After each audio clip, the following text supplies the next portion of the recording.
Crecer en la Fe presenta el estudio de las Sagradas Escrituras. Será de mucho provecho para tu crecimiento espiritual. Bienvenido.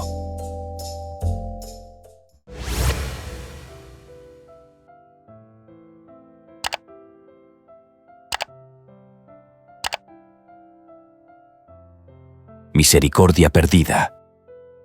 Mateo capítulo 18, versículo 33.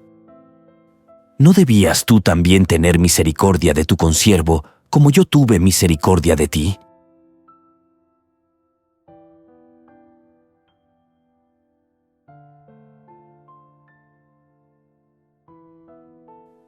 El amor de Dios es eterno e inmerecido.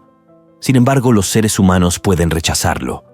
Tenemos la oportunidad de aceptar o rechazar ese amor, pero solo porque Dios nos ama por iniciativa propia, con su amor perfecto y eterno antes de cualquier cosa que hagamos. Nuestro amor a Dios es una respuesta a lo que ya se nos ha dado, incluso antes de que lo pidiéramos. A continuación, vamos a leer 3 versículos de Primera de Juan, capítulo 4. Amados, amémonos unos a otros, porque el amor es de Dios. Todo aquel que ama es nacido de Dios y conoce a Dios. Nosotros le amamos a Él, porque Él nos amó primero.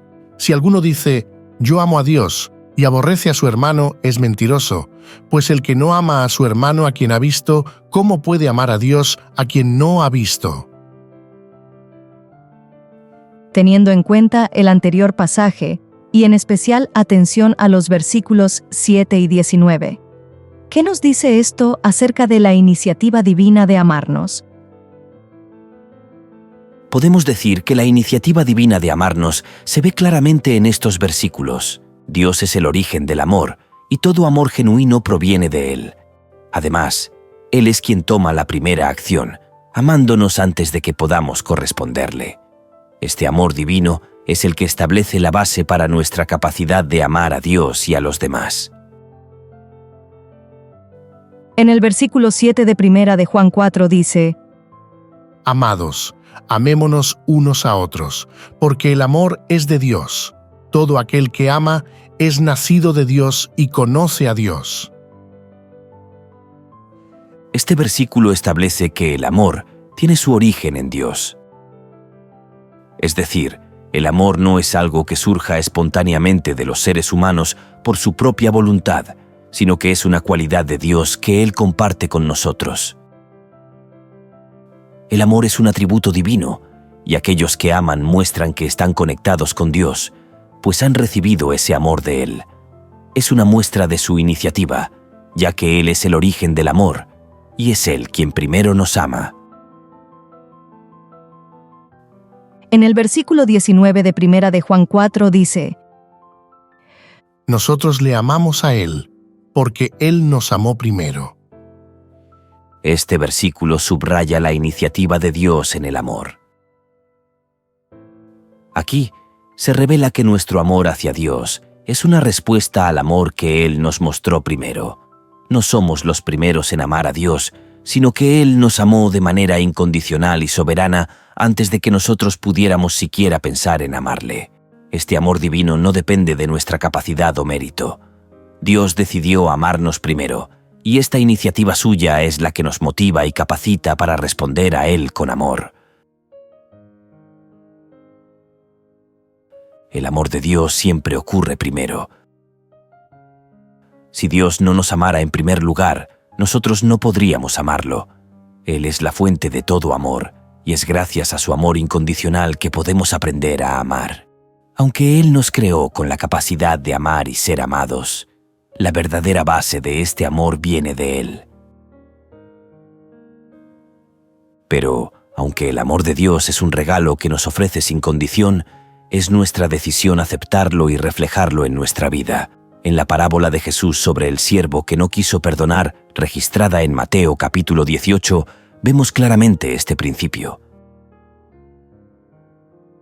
Por lo cual, el reino de los cielos es semejante a un rey que quiso hacer cuentas con sus siervos, y comenzando a hacer cuentas, le fue presentado uno que le debía 10.000 talentos. A este Como no pudo pagar, ordenó su señor venderle y a su mujer e hijos y todo lo que tenía para que se le pagase la deuda. Entonces aquel siervo, postrado, le suplicaba diciendo: «Señor, ten paciencia conmigo y yo te lo pagaré todo». El señor de aquel siervo, movido a misericordia, le soltó y le perdonó la deuda. Pero saliendo aquel siervo, halló a uno de sus consiervos que le debía 100 denarios, y asiendo de él, le ahogaba, diciendo: «Págame lo que me debes». Entonces su consiervo, postrándose a sus pies, le rogaba diciendo: «Ten paciencia conmigo, y yo te lo pagaré todo». Mas él no quiso, sino fue y le echó en la cárcel hasta que pagase la deuda. En esa parábola, el siervo debía una deuda impagable.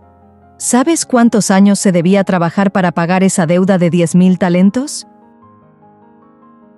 Para calcular cuántos años le tomaría a un trabajador pagar los 10,000 talentos, podemos seguir los siguientes pasos. Primer paso: convertir los talentos a denarios. Un talento equivale a 6,000 denarios. Entonces, para 10,000 talentos, la cantidad total de denarios sería 10,000 talentos por 6,000 denarios, que es el valor de un talento, igual a 60 millones de denarios. Segundo paso: calcular cuántos años tomaría pagar los 60 millones de denarios. Un denario era lo que se pagaba a un jornalero por un día de trabajo, y un obrero promedio trabajaba 300 días al año. Un trabajador gana 300 denarios por año, por lo tanto, para ganar 60 millones de denarios, el número de años sería 60 millones de denarios dividido entre 300 denarios igual a 200,000. Por lo tanto, un trabajador necesitaría 200,000 años para pagar los 10,000 talentos. Imposible pagar esa deuda. Sin embargo, el rey, lleno de compasión, perdonó toda esa deuda, algo inmenso, algo que el siervo jamás podría haber devuelto. De esta sección podemos extraer 2 lecciones espirituales para nuestra vida. Primera, la misericordia de Dios es inagotable y trascendente, pero depende de nuestras decisiones. Segunda, recibir el perdón de Dios implica compartirlo con los demás. La misericordia de Dios es inagotable y trascendente, pero depende de nuestras decisiones. El siervo perdonado por una deuda impagable, pero que no fue capaz de perdonar una deuda menor, nos muestra que aunque la misericordia de Dios es eterna e incondicional, podemos rechazarla a través de nuestras decisiones. Al igual que el siervo, si no estamos dispuestos a compartir la misericordia que hemos recibido, corremos el riesgo de perder los beneficios de esa gracia. La lección aquí es que debemos mantenernos receptivos a la misericordia divina y no endurecer nuestros corazones ante el perdón de Dios. Recibir el perdón de Dios implica compartirlo con los demás. El perdón que hemos recibido de Dios no debe quedarse solo con nosotros. Debemos reflejarlo en nuestra vida al perdonar a los demás. La parábola muestra que el rey se encolerizó al ver la falta de compasión del siervo, a pesar de haber recibido un perdón inmenso. Así, como creyentes, estamos llamados a aceptar la misericordia de Dios, pero también a vivirla, extendiéndola a los demás. Vivir en su gracia implica practicar el perdón y compartir el amor que Dios nos ha dado.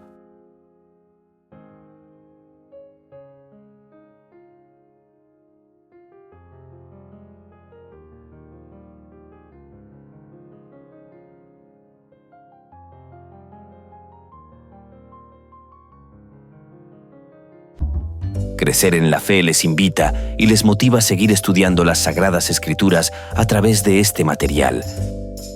Y recuerde suscribirte a nuestro canal, comentar, compartir, activar la campanita y darle like.